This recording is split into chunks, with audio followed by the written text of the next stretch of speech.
Hey everyone, it's UA from the Strictly Broken YouTube channel, and today I want to make a video where I showcase my premium, not V premium, but premium, like G, strides, and everything, collection for Pale Moon. And the intention of this video is to explain and show and hopefully convince you that owning a collection of premium cards is just super useful for premium, especially if you have an affinity for a clan, a specific clan. And it's just something that's good to have. When I don't necessarily advise making a premium collection for yourself when your deck is top tier and at its hype point. But if your deck is kind of off meta right now, which it will, in premium things go in and off meta all the time, it's maybe a good opportunity to purchase just a huge collection of this stuff so that you future-proof yourself for the future, basically. Yeah, basically at the cheapest, you get everything at the cheap, and then when things start to becoming good or a new strategy emerges with a card and the card suddenly spikes, you'll have access to it.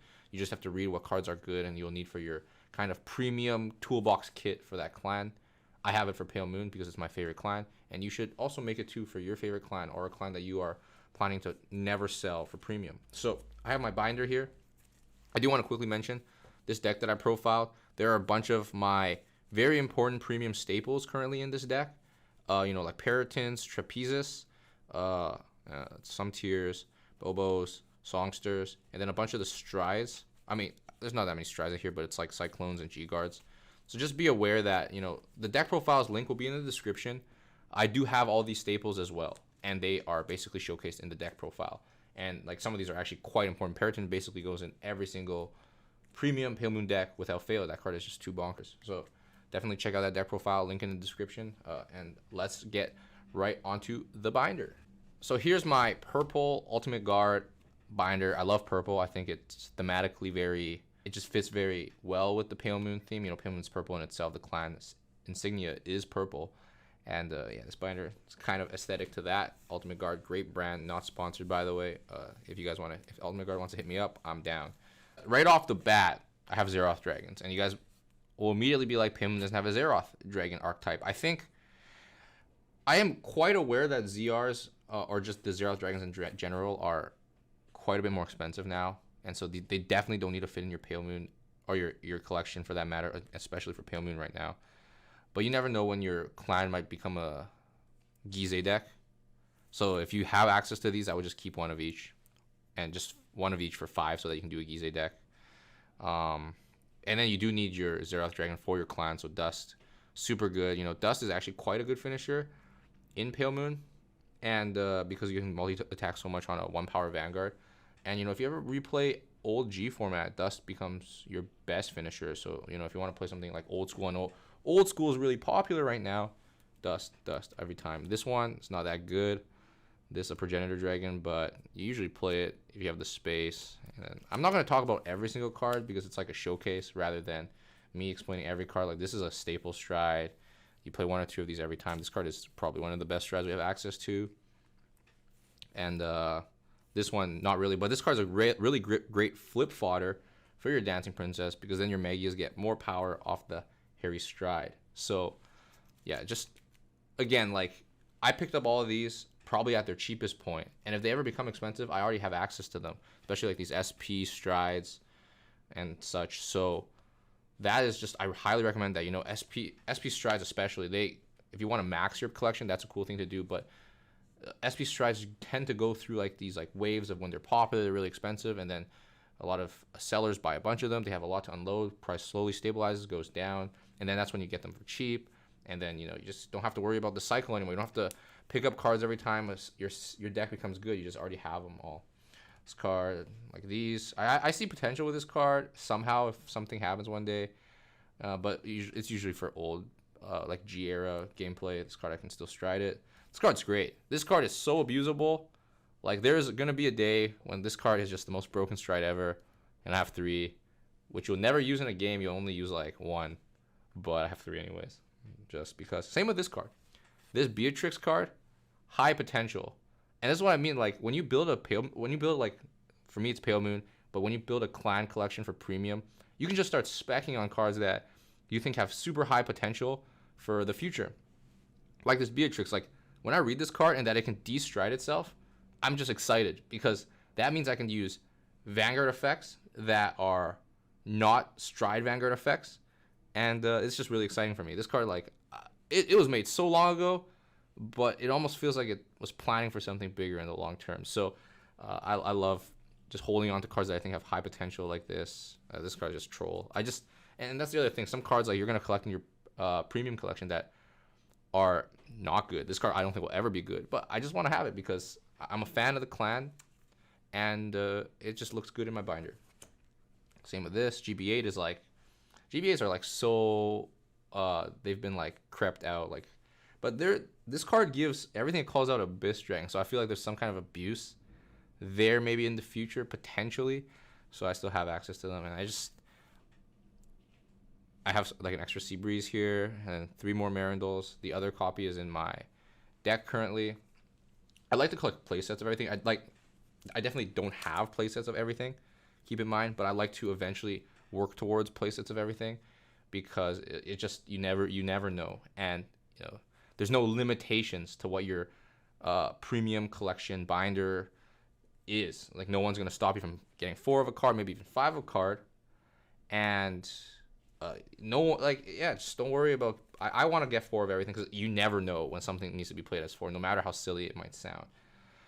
These G guards are actually super good, and there was high potential for them when the Harry V Vanguard was released, but like I always mention, heals are 20k shield, and these old G guards that have effects are often 15k shield plus effect, so it becomes very hard to justify ever making them. But this card does call out units that can suck up and do Denial Griffin things, so yeah, definitely a good card because this is our Denial Griffin G guard.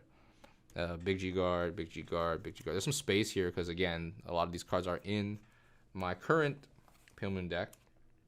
Rack Tomes, these, not much to talk about. This is, and looks like this is a perfect example. I have 4 of these cards. You're never running 4, but I just want to have it because you never know. You actually just never know.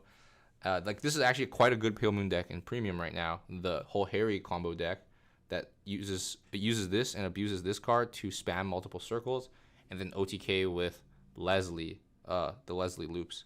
So yeah, I mean, having 4 access to him, this card's like worthless, and I just want to have it in my binder. It literally cost me nothing to have these, and I future-proof myself if it ever becomes a $10 card.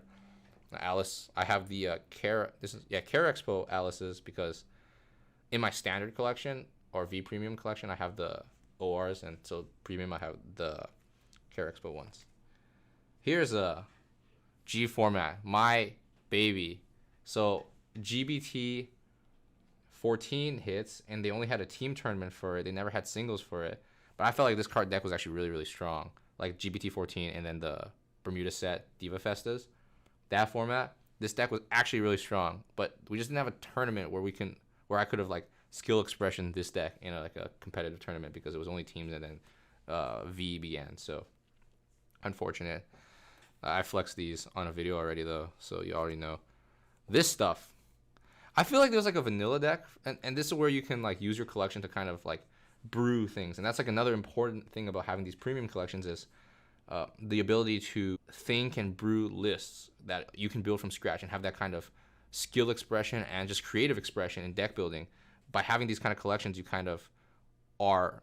It makes it much easier for you to plan, build, and create decks because you already have this toolbox available. You don't have to go online, search up cards. You just have it in front of you, and I find that very, very simple, very, very efficient, and just much more fun when I can hold the cards and brew that way. So I felt like there was a vanilla deck somewhere here because Pale Moon, the Strides are really good at multi-attacking the vanillas, and so I have these, and I have the other pieces as well. I don't know where they are. This is part of like a Silverthorn shell. I do not have 8 copies of some of the Silverthorn stuff. So some cards like the Lukiers are in my standard Pale Moon decks because I wanted to play them maxed. So I took them from my premium collection to be able to have them maxed in standard. So you'll see some of those cards missing. Dorian, broken card. That one though, unfortunately. I really enjoyed abusing Dorian. His card was insane. This is our Denial Griffin card that we call out to do Denial Griffin plays. And yeah, like I have all the vanilla stuff, all the cray stuff, just to mention it before I forget. just so I can eventually brew that list if it comes up. Artilleries, you know, it was part of the deck that I did well with last year, so I just kept them all.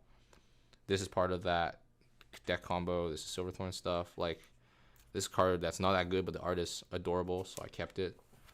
Like, again, this collection is multifaceted. It is both a utility purpose. It has a utility purpose. It has a, just a aesthetic purpose. It has a efficiency purpose, and that's why, because there's so many reasons that these binders and just collecting your Pale Moon Clan collection is so valuable. I just think everyone should make one when the prices are right. Don't make it at the highest point.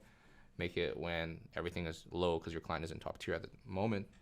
Make no mistake, these are different cards. This is the OR, and this is the G era version. This card's broken, by the way. I feel like one day this card's gonna get its time to shine again. These probably never use, but again, just have them in case. Vanilla stuff, part of the Leslie combo. This card seems okay. It costs CB though. Nightmare Doll. I have like a feeling that Nightmare Doll will one day be good, so I just keep these cards because this card actually does something really cool for that deck. Seesaw, Damage Enabler. This card, and this is where your toolbox is also really good at giving you those. So Vanguard doesn't actually have a built-in sideboard to the game, right? You don't have a card. You don't have in between matches. You can't change your deck list. But there are cards that can go in and out of main decks depending on how strong the field is or what kind of decks are in the field currently.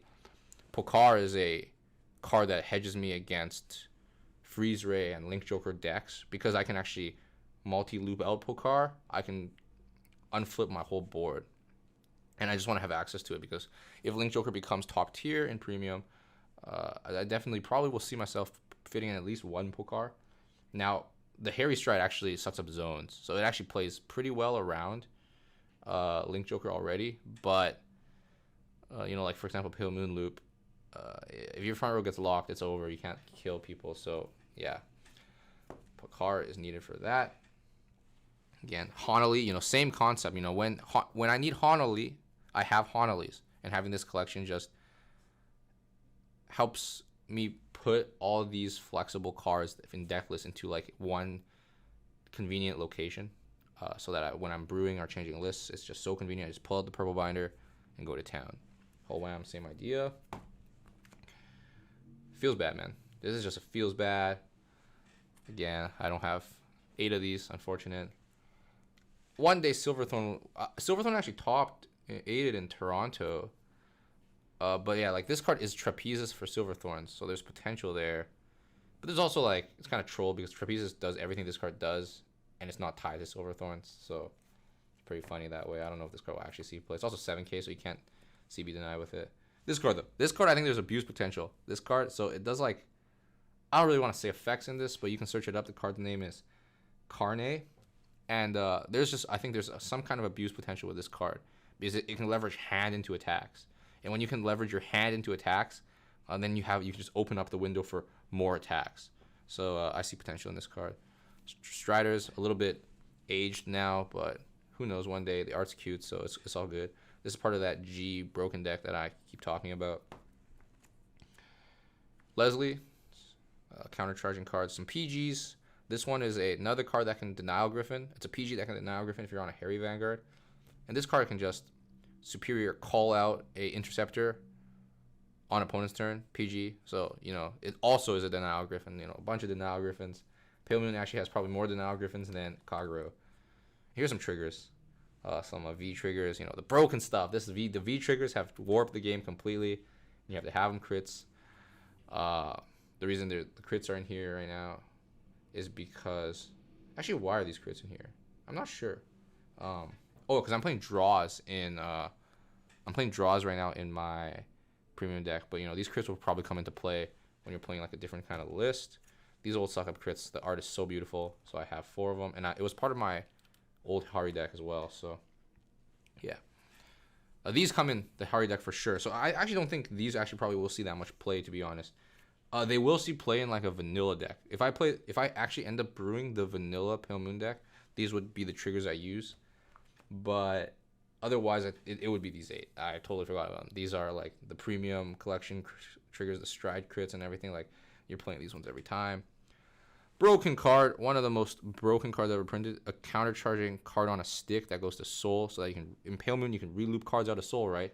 So you can basically countercharge your whole damage off of just having one stand that you put the Soul earlier in the game. Card is super strong. This card is whatever, it's a 5k trigger, so it sucks. 5k triggers kind of suck, but you know, resource triggers, Pale Moon doesn't have a problem with resources, but maybe we do one day, so might come up. And some random stuff. Last couple pages, some random stuff. This card, you know, pretty good card. It's another one of those, maybe it fits in a certain meta. And more cards that I don't have 8 of, so they're lacking in the binder because they're in my standard decks. And another one of those abusable cards, Spicy Clown. Because Spicy Clown works for cards that are called off from Soul, it doesn't specify on your turn. You can loop a bunch of called units on opponent's turn and make your Vanguard base power bigger. So if Premium ever falls into a meta that has like just a bunch of decks that do weenie multi-attacks, this card would be your MVP. It would basically shut down their whole turn, because you can actually loop out quite a number of units on your opponent's turn with Pale Moon generally, with like 1 G guard and 12k vanilla, whatever. So yeah, that's it for this binder. The video has gone on for almost 20 minutes. I hope that I didn't ramble too much in the video there, but the lessons are like very core here. I think everyone who is playing Premium has an affinity for a specific clan should make one of these. I highly recommend it. Do it when the cards are cheap and accessible, and yeah, you're gonna thank me later. The collection always pays dividends. You know, like stuff like a lot of the stuff in the binder, maybe not so much, but trapezes, for example, will become more expensive as Pale Moon becomes more and more top tier, and just having them in your collection, super useful. Other stuff like the G Guardians, all those denial griffins, if Pale Moon requires those in their strategy, they will go up in price. And if you get them when they're cheap and just hold on to them because you'll need it for your collection, your utility binder or your toolbox, you don't have to spend as much in the long term just to have access to everything. So I digress, though. That's it for this video. Thank you so much, everyone, for always tuning into the video. I appreciate all the subscribers we're getting. And yeah, make sure to like, comment, and subscribe to the channel. And let me know if you guys end up building one of these collections or were inspired to build one of these. I was definitely inspired by Solemn, who actually made one of these a couple years back for his Shadow Paladin stuff. And I thought it was really cool, so I made one for Pale Moon. That was my inspiration. So if you guys get inspired by this video, definitely let me know. Even send Strictly Broken a picture of your clan collection for Premium. This is, like I said, something that if you're going to go into Premium long term, definitely build one of these when your clan is not top tier, so that you can, save a lot of money long term and have just a big toolbox for creative deck building and having fun doing that. Anyways, that's it for this video. Thanks, everyone. It's UA signing off. Peace. Peace, peace, peace.